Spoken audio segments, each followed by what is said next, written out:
to begin our message.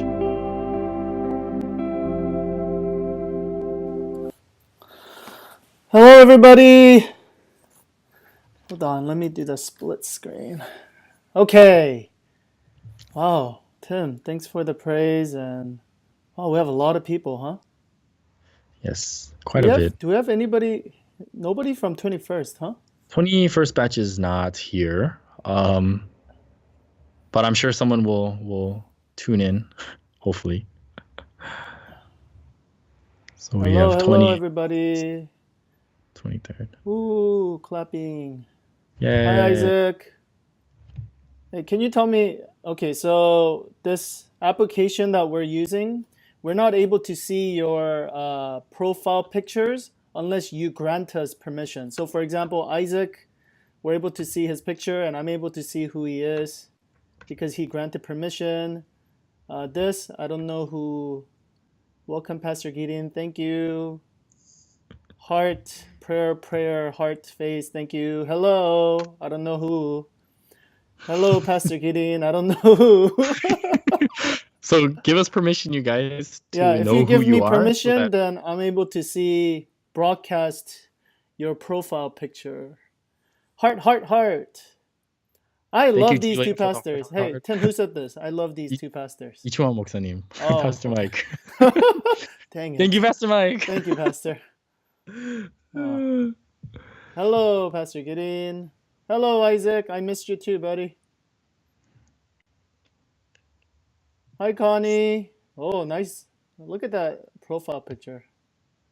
You see, we're able to show you profile picture only if you grant us permission.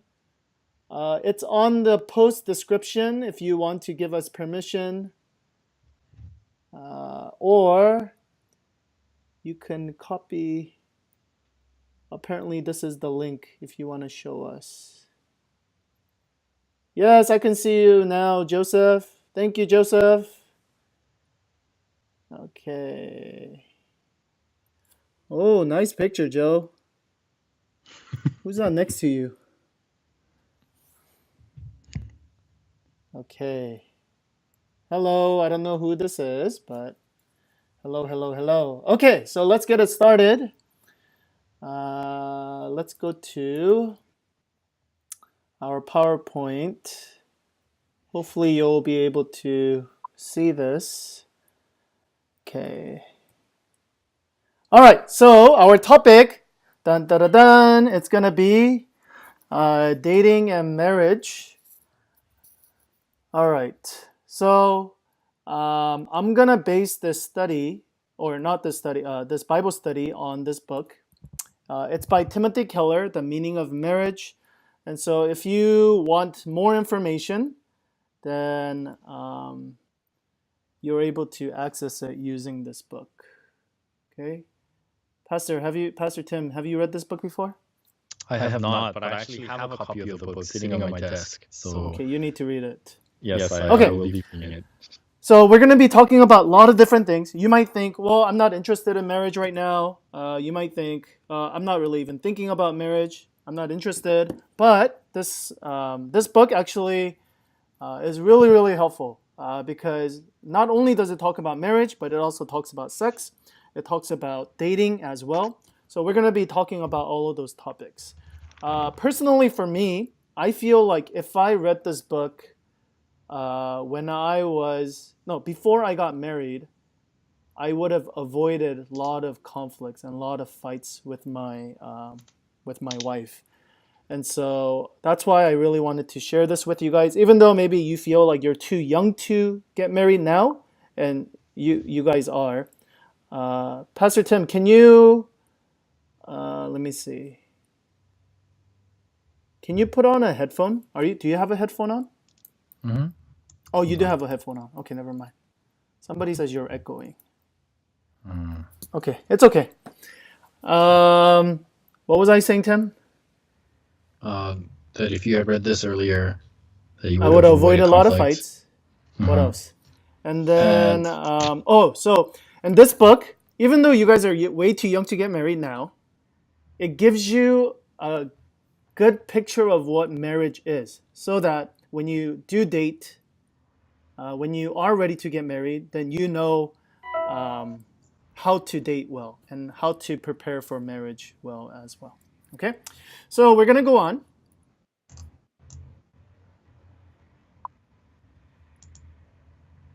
By the way, we're gonna be taking questions. So there's two ways you can ask questions. Later, we're gonna have Q&A sessions at the end after I finish all my lecture. You can ask directly through Facebook, but if you feel uncomfortable, maybe you have a very personal question and you feel kind of awkward asking it, then you can go to slido.com, okay, and then just type in Kayamm on the hashtag, and you're able to ask questions. And it's 100% anonymous. I don't know who it is. You guys won't know who it is, and so you guys can check out the Q&A there.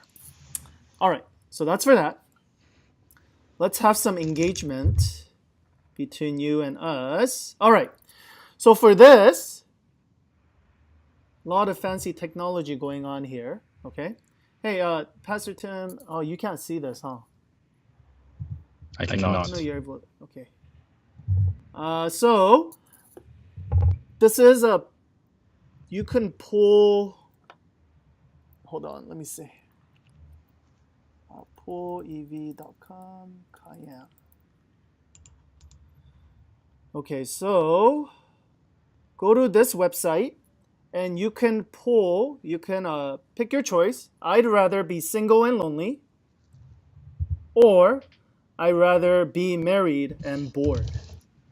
And again, you can do this live. And as you vote, we're able to, the chart should live, it should move. It'll show the live voting.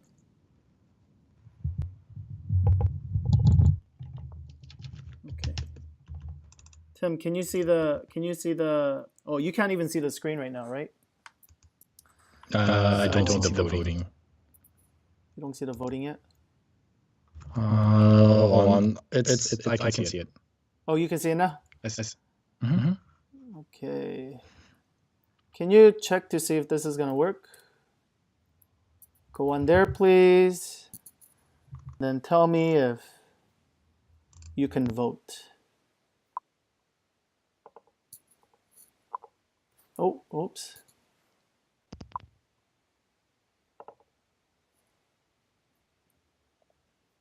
Okay, I think I'm pretty echoey, so I'm not sure why. Okay, they say that you're very echoey. Let's see if I'm echoey now. People said they voted. I do not see any changes yet. Okay, people voted. People voted. People voted. Okay, thank you, Jessica, for voting. For Esther. For Adam. Joseph. Connie. This person, I don't know who. I voted. Again, you have to give me permission. You have to give the app permission for me to see who you are. But thank you, Jessica, for voting. Thank you, Connie. Thank you, Joseph. The problem is it's supposed to show us live. It's not. That's the problem. Okay, hold on. Let me see.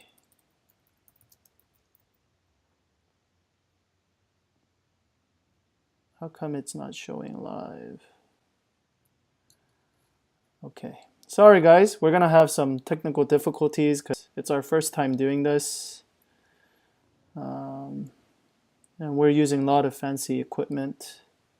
So,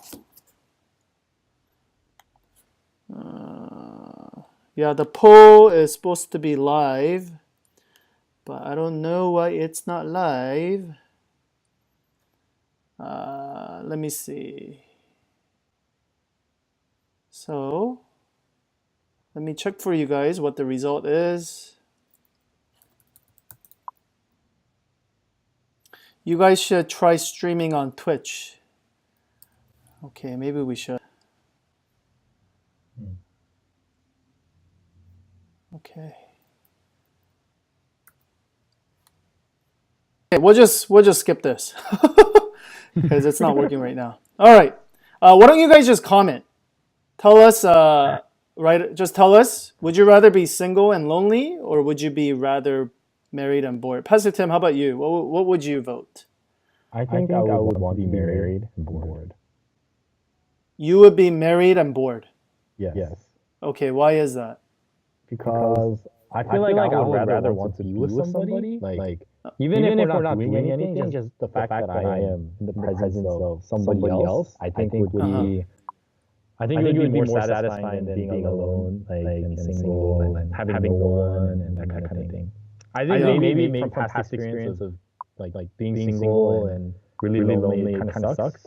But I like, if there's somebody that's with me, and yeah, we don't have to be like doing anything, but yeah. Sure. Okay, so let's see. Oh, some people have voted. Okay, so Joseph says lonely and bored. What? Joseph, are you lonely and bored? No, just kidding. John says he's single and lonely. Okay.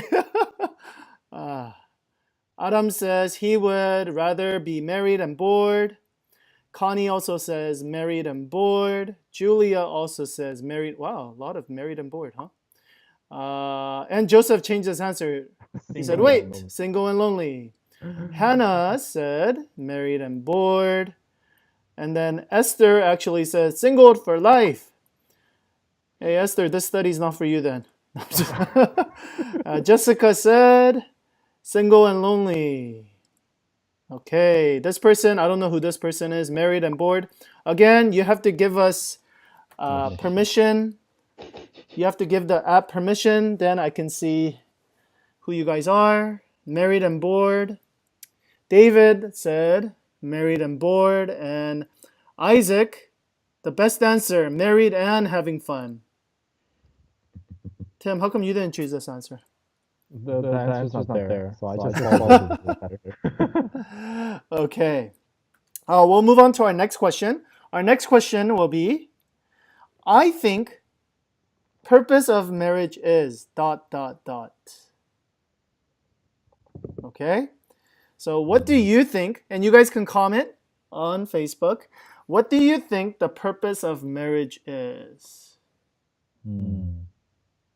And while they answered, by the way, Daniel said married and bored. Hi, Daniel. Wow, nice profile picture, Daniel. Oh, Jizu too.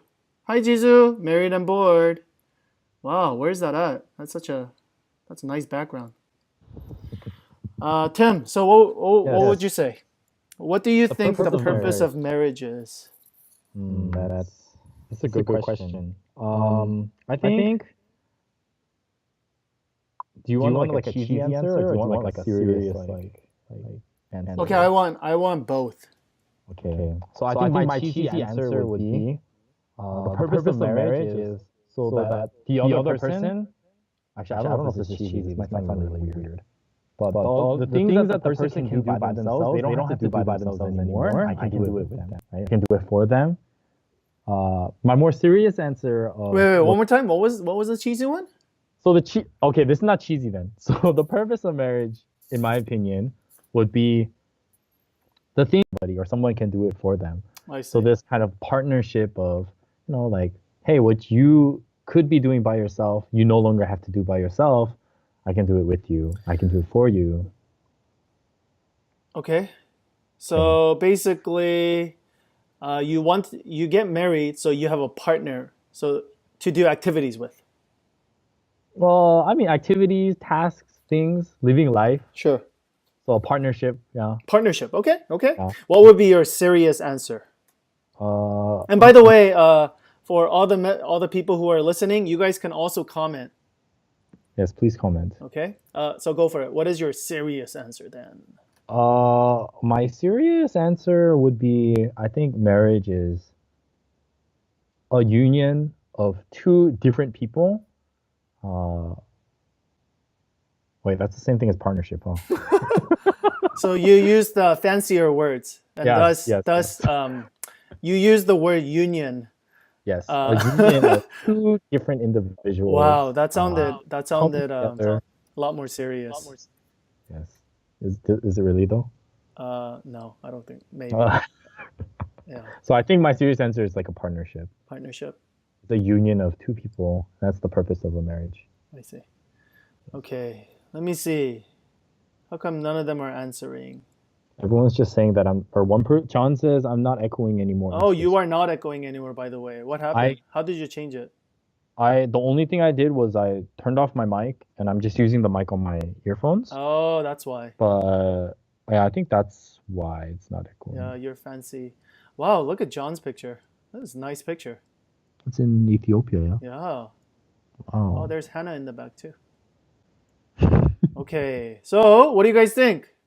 None of them are answering. What is the purpose of marriage? Oh, not married and bored. What is the purpose of marriage? Anybody? So Pastor Tim said, what was your answer again? So your cheesy answer was for partnership. For partnership. Mhm. And your serious answer is union of two individuals. Yes. Which is which is much the same. partnership. Partnership. Yeah, same thing. Okay. Are people commenting and I'm just not seeing it, or? Oh no, they're commenting now. Oh, they are commenting now. Okay, here we go. Jessica. Jessica says, oh shoot. Can you hear me, Tim? Yes, I can hear you. Okay, whoa, that's big. Oh. Sorry, Jessica. Whoa, that's a nice picture though. I don't think I ever met Jessica, huh? That's one of your sisters? Yes. Okay, so this is what Jessica said. Jessica says, I see marriage as a lifelong companionship, growing trust, and mutual care and concern of the other person. It is hard to say it so quickly.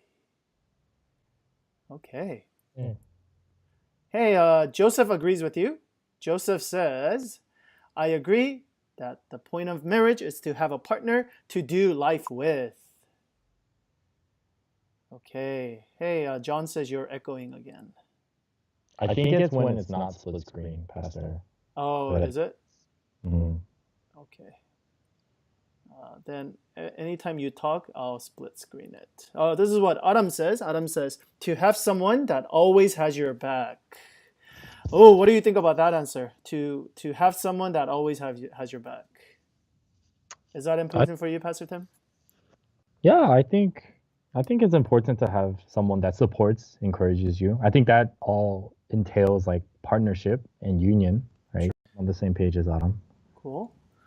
This is what Connie said. Connie said, to experience another facet of love. Ooh, on a different level and depth. Learn from it, grow from it, and understand it. Wow, that's a good answer. So it's basically you will experience a different level of love. Mm. What do you think about that answer? I think that's also very true about marriage. So I think that's because we can only experience love in a certain, I guess, aspect or a certain way when we're single or dating or anything like that.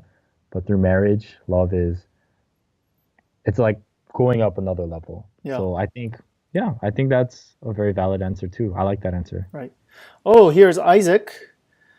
Isaac says, man, he loves his director. He says, director's answer, prayer 100%. So Isaac really likes that answer. So let's see how, in history, how most people have answered this question, purpose of marriage, and how it has changed in modern history today.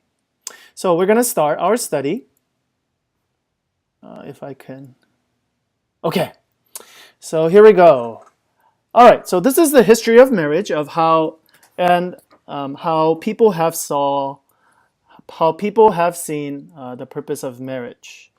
So this is the Christian perspective, because as you guys know, Western civilization, most of it was predominantly influenced by the Christians before the French Revolution, and we're going to be talking about that.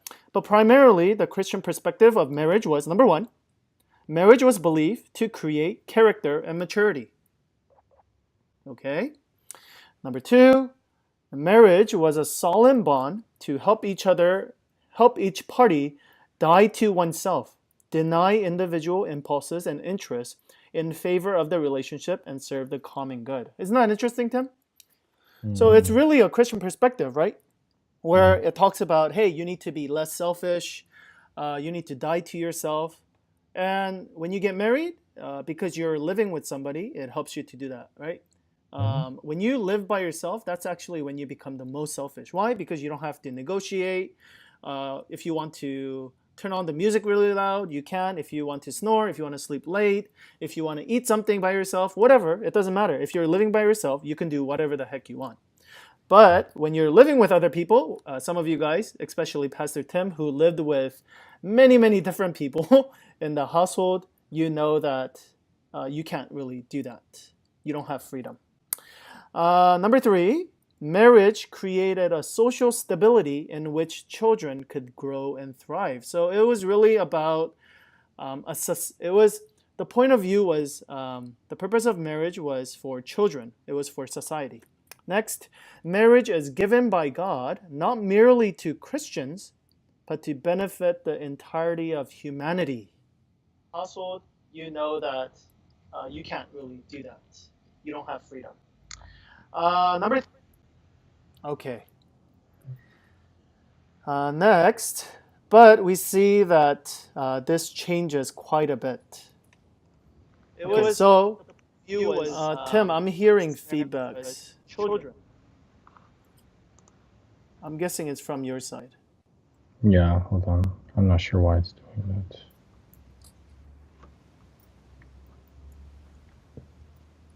Okay, I'm going to continue on. All right, so this changes when the French Revolution happens. Before that, before the French Revolution, what happened was church was in charge of everything. Church was in charge of your social life. Church was in charge of your political life, everything. Church ruled everything, not only your spiritual life, but everything else. And so with power comes corruption. And because of that, there were a lot of problems. And so the people of in France, they got fed up with it and they said, okay, God is not the answer anymore. Church is not the answer anymore. They're no longer going to control our lives. God is not going to control our lives because it's miserable. Instead, we're going to control our own destiny. We're going to take government on our own hands. And this is what the French Revolution really did. And we also call this the Enlightenment period. And so it was late 1700s, so 18th century to about 19th century, we see that the perspective changes. How? Number 1, meaning of life came to be seen as the fruit of the freedom of the individuals to choose the life that most fulfills oneself personally. And this makes sense because like I explained before, life was controlled by church. If church told me to do this, I do it. Okay? If church says, this is how you're going to be punished, if church says, this is the purpose of life for you, then that's it. That's all you get. But now that church doesn't have power anymore, now we can say, hey, I get to choose what I want to do. I control my own destiny. I have freedom. And now marriage starts changing as well. So this is what happens. Instead of finding meaning through self-denial, through giving up one's freedom, and binding oneself to the duties of marriage and family, now marriage was defined as finding emotional and sexual freedom, sexual fulfillment and self-actualization. Right? Now, why do I get married? Because I want to find fulfillment. Not because I want to die to myself. No, absolutely not. The reason why I get married is I have emotional, sexual, and needs that I have. I need to find a partner who will satisfy my needs. That became the primary focus. Marriage now was seen as a contract between two parties for mutual individual growth and satisfaction. In this view, married persons married for themselves, not to fulfill responsibilities to God or society. Okay, so the reason why you get married, it's for yourself. It's not for society.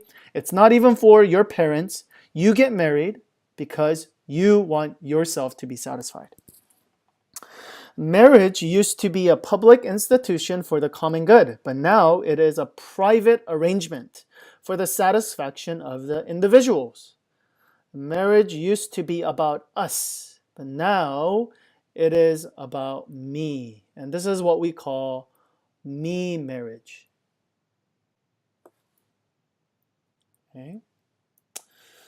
Pastor Tim, what do you think so far about what we have talked about? Do you think this view is still prevalent even till this day?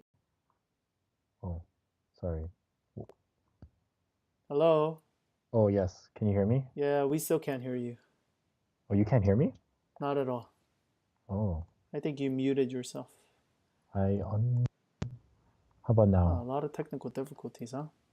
Uh-huh. How about now? Still nothing. Oh. Nothing. Okay, we'll just move on. Now, for this, oh, now I can hear you. Oh, really? Yeah. Oh, I don't know that's what I weird. didn't do anything. But anyways, This is okay. weird. So what do you think Well, about what we so- have talked about? So Do you my agree? I think this, like, obviously the view of marriage, I think it's obviously transforming and changing, but I think that this thought or this kind of mindset you can still find in some marriages today, I feel like. So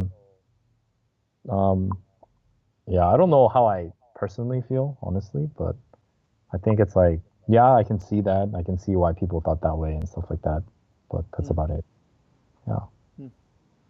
But do you think majority of people now think marriage is really about my self-satisfaction? I feel like majority of people don't think that way now. Okay. But I feel like maybe it's like an underlying like kind of like motive that they don't even realize. You know what I mean? Like maybe it is there, but it's just like people don't recognize that. You know. Okay. So Let's go to our next slide. All right. So question for you guys again. Okay, which is, what are the top 3 things that you look for in a future spouse? So Tim, and you guys can write it out and we'll share your answers. So if you guys are listening to this, what are the top 3 things or top 1 thing, top 2 things that you look for in a future spouse? Okay, Pastor Tim, how about for you? What are the top 3 things that you look for in a future spouse? I think the first one for me is someone that eats well. Someone that eats well. Someone that's not picky when it comes to food. Wow, I don't think I've ever heard that answer before. Really? Why is that important for you? Yeah.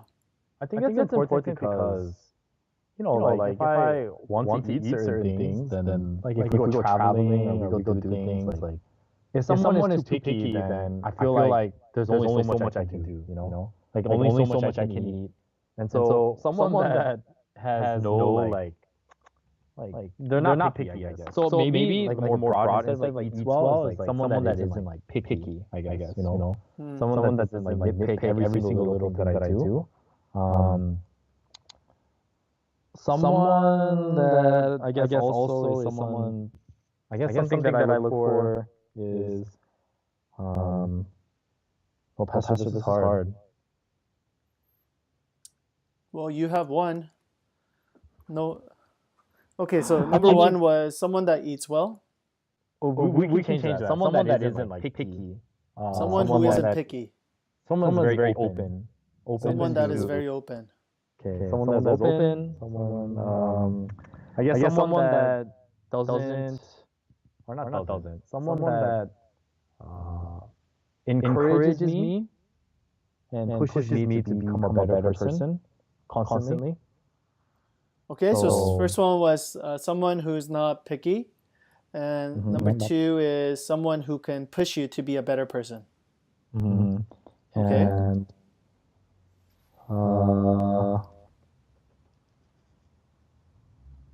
someone that can accept me for who I am. Someone that could accept you for who you are. Yeah. Oh, I like that. I like that. Yeah. Okay. So number one is someone that could accept you for who you are, someone who is not picky, and someone, what was the other one again? Someone that will accept me for who I am. Oh, no, not that I one. already got what that one. Push someone that will push me to become a better person. Better person. Okay. Okay, this is what Jessica said. Let's see Jessica's answer. So Jessica says, trustworthiness, number one. Number two is willing to work through some difficult times. Okay. Number three, someone that doesn't mind my service-oriented attitude. Okay. But she said, I don't know. I plan on being single though. Okay. Esther says this. Hey, these are all your sisters. Esther says, understanding, honest, but taller than me. Okay, so height is important. Okay, John from North Carolina says open-minded. Okay, John just says one thing. You have to be open-minded. Okay. Okay, anybody else? What are the top three things, or what are some of the things that you look for in a future spouse? Okay, this is what Adam said. Adam said humble, bright, and grounded in their faith. Okay, what do you guys think? What do you think about all of these answers so far? I want to change my answer. Hey, your answer was okay. No, I, because I'm seeing these other ones and it's making me think of like other great qualities that I actually kind of want. Yeah, you can't change it. You're done. All right, number one. Number one, Connie said godliness, genuine love for God. Number two, shows humility. And number three, loves outdoors. Oh, yeah, that's important.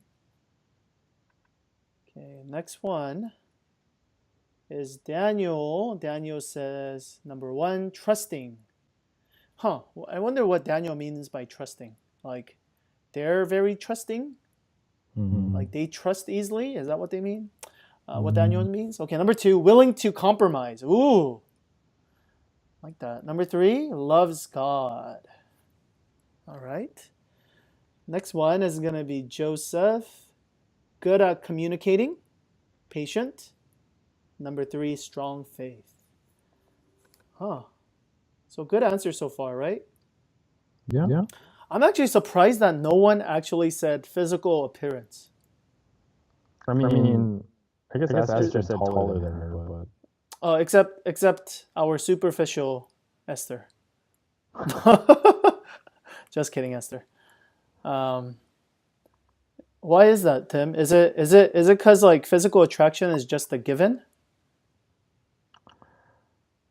Or I think it's underlying. is this or is it that this younger generation, they don't care about physical appearance? I think they do, but they don't want to appear as someone that's like kind of superficial. Like kind of superficial, only caring about the appearance. So it's like underlying. Like, of course, we don't want to date someone that's like, not appealing to my eyes, but Yeah. Because I think for me, at their age, man, I would have said physical attractiveness number one. That's number one. That's not even a... Yeah. Okay. So Daniel clarified. He said he meant more like trustworthiness. Jesus said strong faith, humble, caring, and tall. Wow, Chizu gave us 4. Okay. Oh, you see? Okay, so Adam clarified for us. He said physical attraction is a given. Okay, I get it. Okay. So they don't even need to say it because that's a given. Okay, Hannah. Hannah says same Shinang. So same religion. Personality. Oh, we didn't get that yet, huh? I guess some of these other traits were personalities. Personality and someone who is understanding. Okay. Thank you, Hannah. Next one is David. David says strong emotional connection and has huge faith and open to each other. All right. So a lot of similar. I think we got a lot of humility. I guess we have a lot of maybe a lot of cocky people, huh? A lot of them said humility. That's very interesting. Yeah. Humility. A lot of them said they have to be spiritual. Last one, Julia says they have to be genuine. Oh, I like that one. Genuine, trustworthy, and someone fun to be with. Okay, so Julia does not want to be bored. Okay, so let's continue on. So they actually did a study to add, and this was the question. The question is slightly different. The question was, what is your definition of soulmate? Okay, so I know I didn't ask you guys that question, but it's slightly different. And this is the top 2 answer. Number 1, physical attractiveness and sexual chemistry. No surprises there, right? This is what one lady said. She said, "I married my husband because I thought he was hot." Okay, very straight and to the point. So that's number 1, physical attractiveness and sexual chemistry. All right, number 2, compatibility. Someone who showed a willingness to take them as they are and not change them. What do you think about that? So kind of similar to what you said, no? Like someone who can just accept you. Accept me for who I am. Yeah, I guess in a sense. Okay, but this is what they mean by compatibility. Okay, this is what they mean by compatibility. They mean this. If you are truly compatible, then you don't have to change. So it's kind of like 2 puzzle pieces that perfectly fit each other. So it's not, I know that you talked about like acceptance. This is not really about acceptance. This is more about you and I match so well perfectly. I don't need to change you. You don't need to change me. Why? We're perfect for each other. That's not me. Okay, this is what another answer. Person who will just fit into my life. Okay, this was the top 2 answers of this generation, what they think soulmate is. Now, both men and women today want a marriage in which they can receive emotional and sexual satisfaction from someone who will simply let them be themselves. Okay, so that's the summary of what people are looking for nowadays. They want someone who can fill them up satisfaction-wise, and someone who's not going to change them. Continuing on, they want a spouse who is fun, intellectually stimulating, sexually attractive, with many common interests, and who, on top of it all, is supportive of their personal goals and of the way they are living now. Oh, doesn't that sound great? Someone who is fun, intellectual, attractive, and they don't want to change. They like you for who you are. They don't even want to change you. Doesn't that sound great? You are looking for someone who will not require or demand significant change. You are searching for an ideal person, happy, healthy, interesting, content with life. Never before in history has there been a society filled with people so idealistic in what they're seeking in a spouse? Okay? So we want perfect. We want them to be happy. We want them to be fun. We want them to be healthy. We want them to be smart. And we don't want them to change us either. Now, sounds really good so far, right? Right, Pastor Tim? Mm-hmm. I mean, who wouldn't want that, right? Right. Okay. But here is where problem occurs. So it says this. It seems almost oxymoronic to believe that this new idealism has led to a new pessimism about marriage, but that is exactly what has happened. Mm-hmm. Interesting, huh?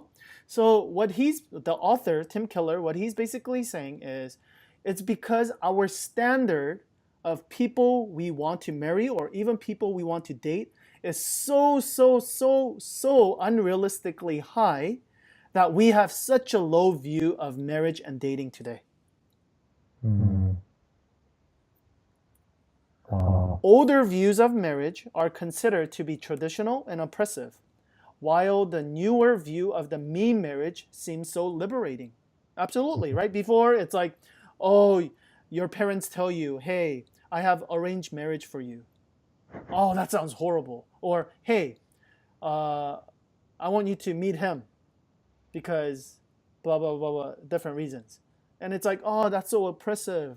I want to choose. I want to have freedom.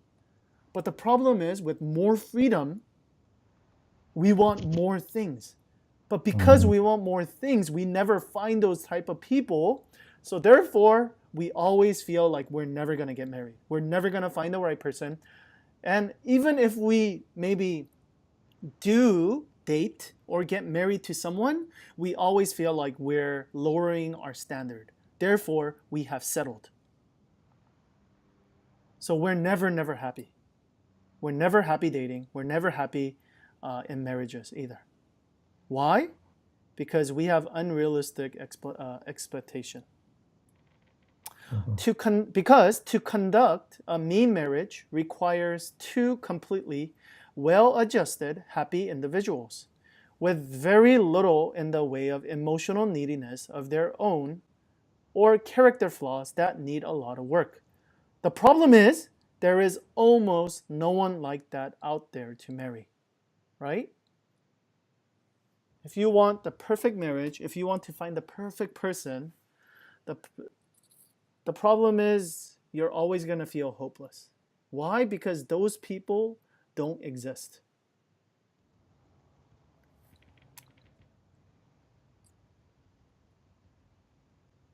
A marriage based on not self-denial, a marriage based not on self-denial but on self-fulfillment will require a low or no maintenance partner who simply meets your need while making almost no claims on you.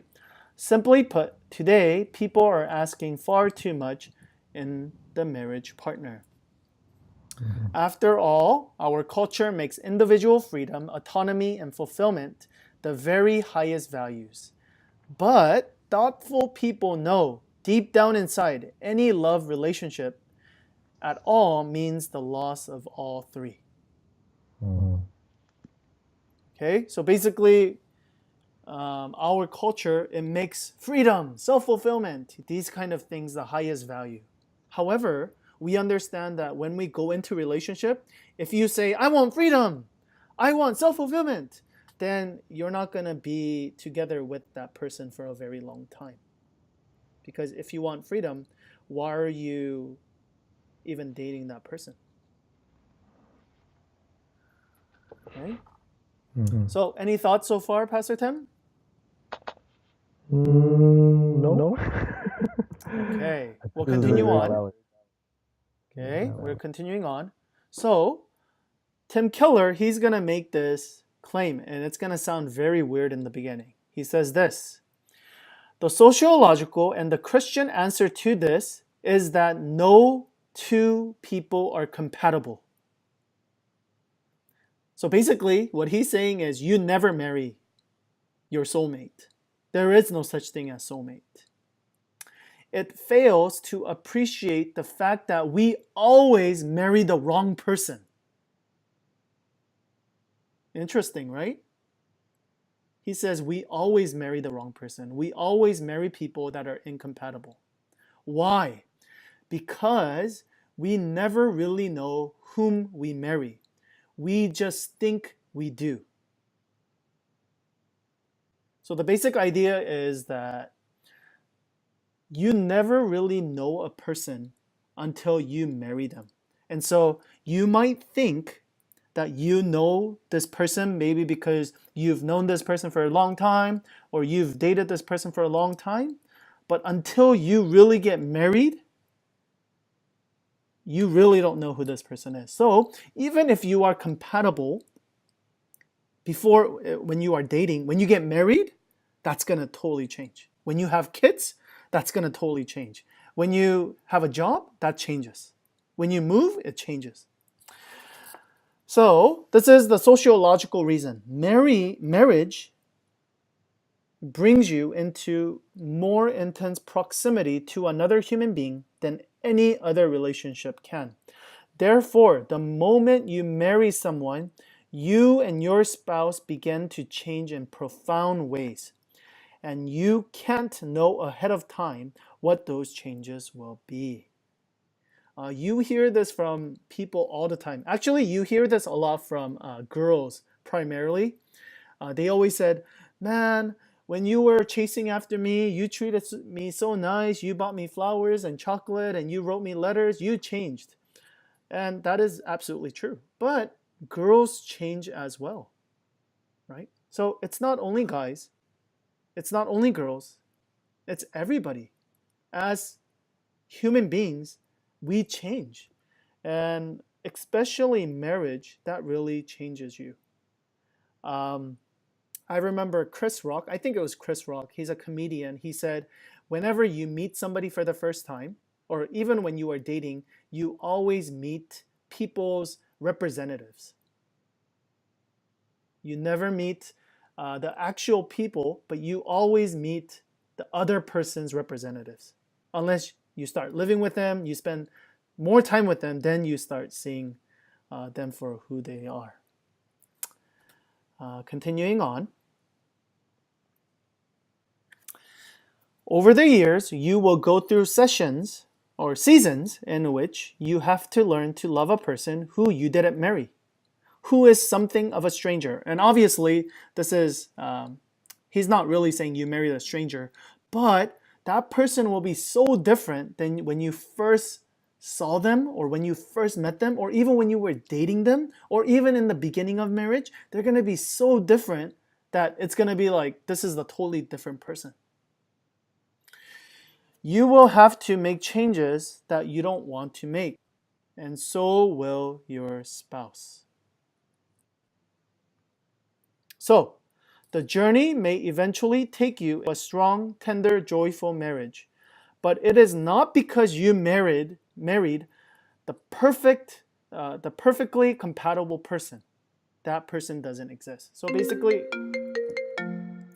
it's basically saying, hey, the reason your marriage, the reason why you have an awesome marriage is not because you married the right person. And vice versa, the reason why you're not happy in your marriage is not because you didn't marry the right person. That person, that perfect person, does not exist. Okay? Because people always change. So even if you were compatible when you were dating, when you get married, when you have kids, it's gonna change. What you have to do is figure it out together. You change, your spouse changes, you have to figure it out together. Now, let's go to the Christian answer. Christians' answer will say the same thing. You never marry the right person. There is no such thing as compatible. Why?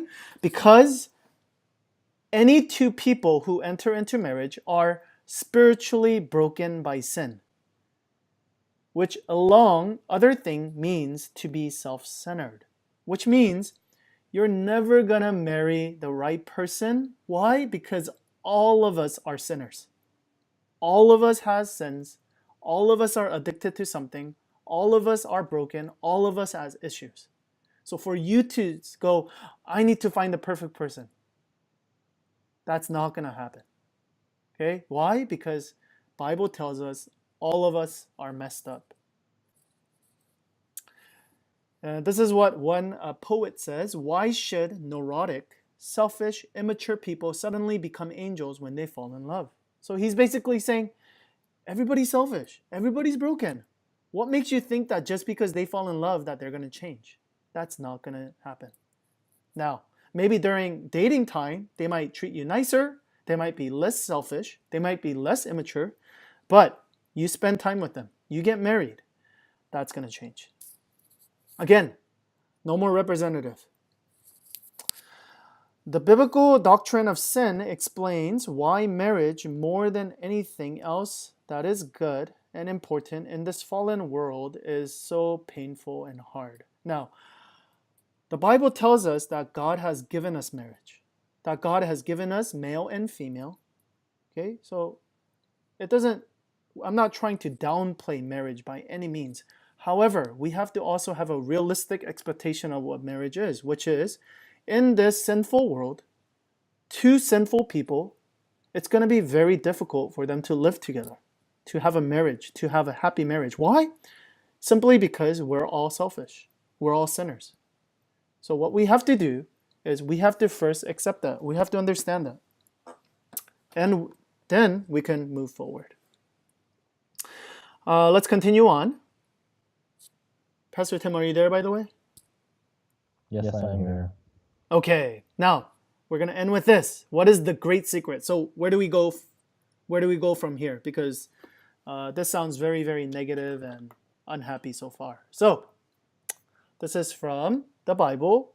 Husbands, love your wives, just as Christ loved the church and gave himself up for her to make her holy, cleansing her by the washing with water through the word. This is a profound mystery, but I am talking about Christ and the church. And this is from Ephesians 5. So what is this basically saying? It's saying, husbands, wives, love each other just as Christ loved you. Now, how is this important? And how is this relevant to our topic? If you understand that Jesus, he did not come onto this earth for perfect people. His goal was not, okay, I need to come down on earth to see who's good, who's perfect, who's flawless, who's attractive. I'm going to look for them, and I'm going to love them, and I'm going to take them to heaven. That's not the gospel. The gospel is Jesus coming down to find people who are broken, who are addicted, who has a lot of different crap, who are sinners, who are not perfect. And so what is Jesus saying? Jesus is saying, this is how we are to love one another. Not love them because they're perfect, but love them despite their imperfection. To not look for perfect people, because there is no such thing, but to look for people that we can love perfectly. And this is what the gospel is. This is what marriage is. This is what relationship is. It is not this perfect thing, perfect people, but it is when we understand that we are still broken, but yet we can love them for who they are. So it is by seeing what Jesus has done for us, we're able to love one another, not put people on pedestals, but accept one another and uplift one another as well. The Christian teaching does not offer a choice between fulfillment and sacrifice, but rather mutual fulfillment through mutual sacrifice. And this is when marriage becomes really, really, really beautiful. I forgot who said it. I think one of the girls said it. Who said it? It's like you can find deeper love. Who was that? I forgot who said that. But anyways, it's you. Marriage, it's super duper difficult. I'm not trying to say it's easy. Oh, well, this study is basically trying to tell you that marriage is very difficult. But yet, when you see that there is this mutual sacrifice, that you accept one another, there is great, great fulfillment in that. Not because that person is perfect, not because I'm perfect, but because we can love each other. Marriage is a major vehicle for the gospel's remaking of your heart from the inside out and your life from the ground up. So again, your marriage, your relationships with your friends, with your parents, with your maybe boyfriend or girlfriend right now, it needs to, when people look at your marriage or your dating life, your relationships, they need to see Jesus. Okay? So if you're saying, if you're always complaining to your friends about, oh, my parents, they always make this mistake, or oh, my friends, they always do this, and oh, I need to find better parents. Oh, I wish I had better friends or better boyfriend and girlfriend. You're not showing the gospel, because that is not the gospel. Gospel is loving people, okay, imperfect people perfectly. Only through Jesus, of course. The reason that marriage is so painful yet wonderful is because it's a reflection of the gospel, which is also so painful yet so wonderful at the same time, right? Again, gospel, it's not a pretty thing. Marriage, it's not a pretty thing. It's very, very painful. It's very difficult, okay? Yet, it's so beautiful. The gospel can fill our hearts with God's love so that we can handle it when your spouse fails to love you as he or she should. That frees us to see our spouse's sins and flaws to the bottom and speak of them, and yet still love and accept our spouse fully. Again, what is this saying? This is saying, when you understand what Jesus has done, okay, in your lives, and again, reflect on your life. Are you perfect? Absolutely not. Okay? You have brokenness. You have things that you need to change. Yet, Jesus is dying for you on the cross. What does that tell you and me? That tells you and me that He loves us despite our brokenness. And that's, when we see that, then we're able to do that to other people as well. Our friends, our parents, our spouse, our boyfriend, our girlfriends. Okay? So that is the great secret. All right. So Pastor Tim, now we're going to go into our Q&A session. So once again, you have two different options. You can just comment on Facebook on the comment section, and we will answer your questions right away. Or if you feel uncomfortable asking a certain question, then you can go to slido.com. The hashtag is Kayamm, and you can ask your question there. Okay. Pastor Tim, what do you think so far? Or what did you think? I think I took some notes, but I think this is a very relevant topic, and a thing that we kind of neglect and don't think of too much. And I think we sometimes get caught up thinking about, looking for the perfect person and that kind of thing. So I think this kind of, I guess, take this spiritual kind of biblical understanding of, understanding our brokenness and understanding, that I think that's, at least for me, it's something I can apply to my relationship now. So I think that's it's a good plus. It's a benefit for me, I think. So I liked it. I enjoyed it. Okay. Do you have any questions that arose for you while you were listening to it? I did not have any questions. Okay. Then we will wait for some questions to see if we can get in.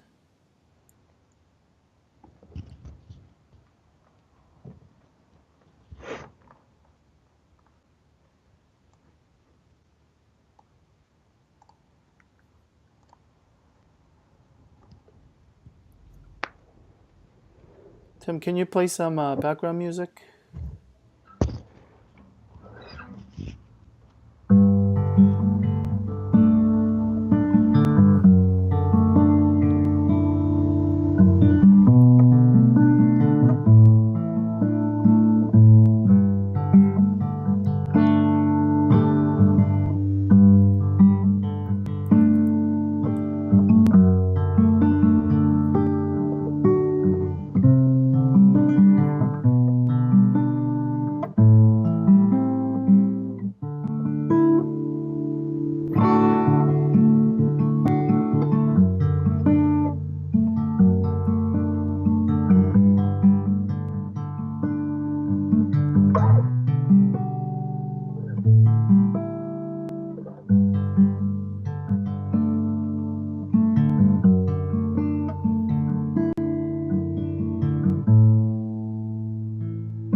Okay, hold on, Pastor Tim. All right. Wow, we went over time today, huh? It's already 6:20. All right. So we have a question by Daniel. What are your views on divorce? Should marriages never be split? Okay, so let me give you a biblical answer for that. As far as I know, there's only, I think there's two actually. There's two. There's two grounds on which you can get a divorce according to the Bible. The first is, what is the first one? Oh, first is if your spouse cheats on you. Okay, then you can get a divorce. The second one is it's found in, I think it's First Corinthians or Second Corinthians, where Paul talks about how, let's say both of you were non-Christians before, and you decide to be a Christian, and the other spouse says, because you have become Christian, I'm going to leave you. Then that's another grounds for divorce as well. But as far as that goes, yeah, those are the only two in the Bible that I am aware of where it's actually okay for you to get a divorce. So first one, again, it's adultery. And second one, it's going to be, what did I say? If you were non-Christian before you got married, and then one spouse becomes a Christian, Yes. and the other one, Yes. doesn't want to. Yes. Okay. It seems like there's no other questions. So we will end soon. Hold on. Okay. So a couple of questions that you guys should think about. Question number one is, what's something new? What's something interesting that you learned today? Okay, let me put up the PowerPoint. Number two, something to think about is, what can you do tomorrow, or what can I do tomorrow, specifically not to Apple, but to apply what you learned today? So think about that. How can I specifically apply this, not Apple this, but apply this to my relationships? So again, it doesn't have to be boyfriend or girlfriend even. It could even be towards my parents, right? Towards my friends. Okay. Am I unrealistically expecting too much from them? Am I not realizing that they are imperfect and even I am imperfect? Number three is going to be prayer requests. So we're going to take some time as Pastor Tim plays guitar music a little bit for us. If any of you guys have prayer requests, then we're going to pray for you on air right now. So any of you guys have prayer requests, then please write it on the Facebook comment below.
Okay, so it seems like there's not a specific prayer request. So let's pray together and we will end today.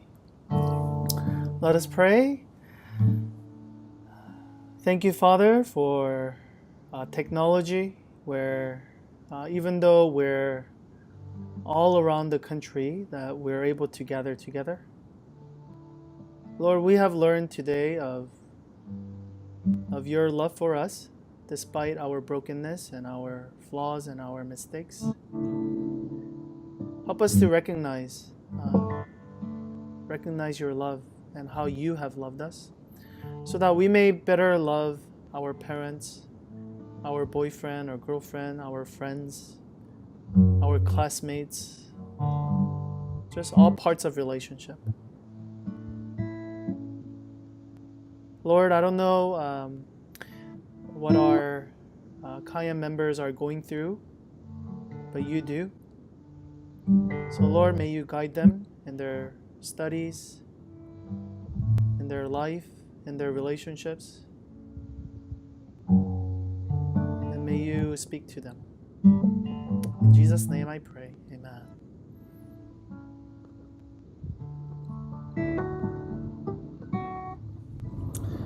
All right, so we will end today. Thank you everybody for joining us. You can also, this video will also be, can be found on YouTube. It's going to get uploaded right after we end. And so if you want to share this video with anybody, then you're able to do that. Our handle is, I think, Growing Kayamm. So type in Growing Kayamm Ministry, and you're able to see the video if you want to. Okay, let me see. Some people are saying bye. Jessica, thank you for the lecture message, Pastor. Thank you, Jessica, for coming. Esther, yes, we will continue to pray for guidance. Connie, thank you for attending. Isaac, good to see you.